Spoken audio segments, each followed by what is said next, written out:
Okay, let's go.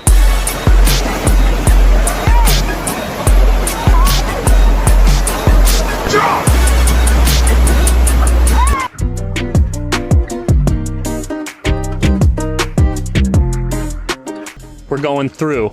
First 2 strokes heading into the turn. This is where I think the turn really starts.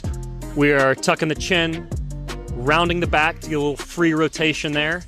Actually going to be using our arms to rotate over faster, planting those feet on the wall, shoulder width apart. And then number 5, little trick I have to where you stagger your feet, do a little free rotation. There's our big 5, couple drills at the end, and then I'll walk you through everything. Let's do it. We're getting those first 2 strokes in. I recommend using some paddles, just so you can really feel when those last 2 strokes going in, you can feel the water pressing down. I like using paddles when I'm swimming slow. So you can do this into a wall if you want. You don't have to. I recommend just getting used to the sensation of slowly dipping that second to last stroke in. And by the time you're hitting that last stroke in, you're starting the rotation.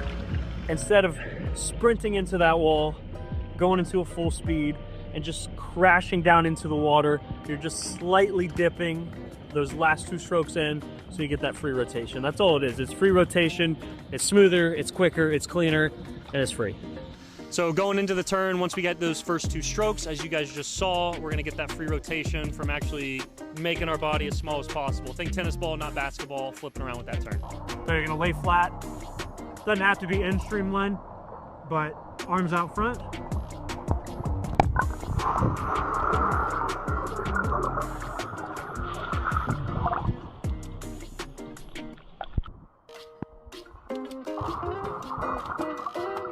So you saw the stationary flip turns I was doing right there.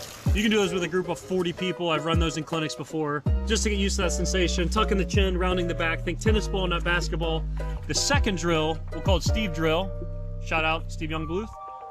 So we're gonna have our fingertips actually on the wall. These are great to go with a whistle. Fingertips are just gonna be touching the wall, so it's basically a flip turn with 0 momentum. So you're having to rely on using the chin, rounding your back, and using those arms to whip yourself around. So you can go from just a push off to a breakout, all the way to a 25 sprint with these. These are really fun to match up with somebody and go head to head. So I'll show you guys what these looks like. Steve drill.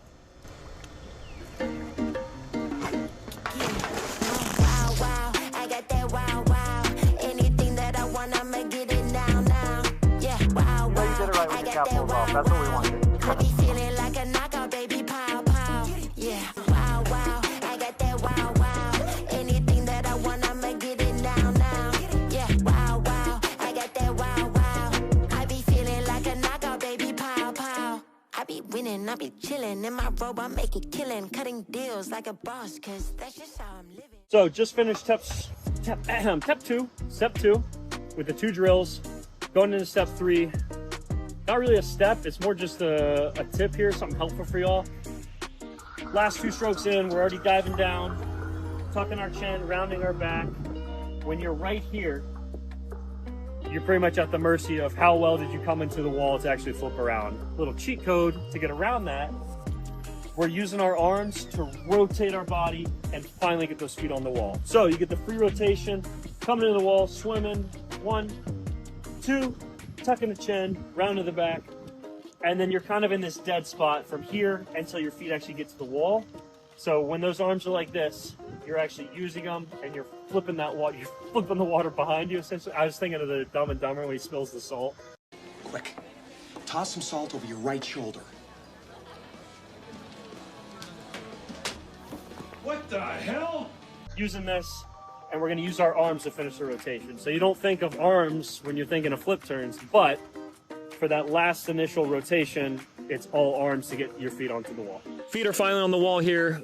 Exactly how you would jump, whether you're playing basketball, volleyball. We want our legs and feet shoulder width apart. It's the best jump position you can get, so we want the same thing. Second fastest part of the sport, aside from the dive, is coming off this wall right here. So we want to be in an athletic position. We're jumping off that wall, feet shoulder width apart.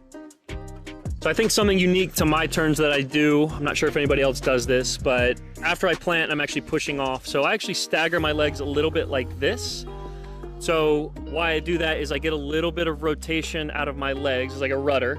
It helps me get onto my belly a little bit quicker, and I don't have to push off the wall stronger with one leg to rotate over.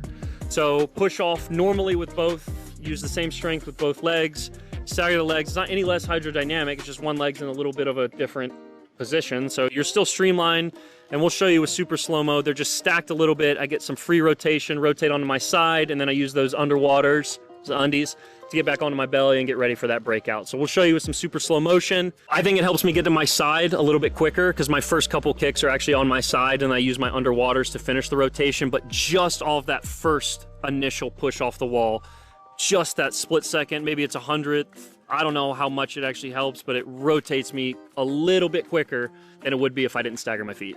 Try it out. You might hate it. You might love it. Okay, let's go. I mean, it's free rotation, guys. Everyone wants something free. So there you go.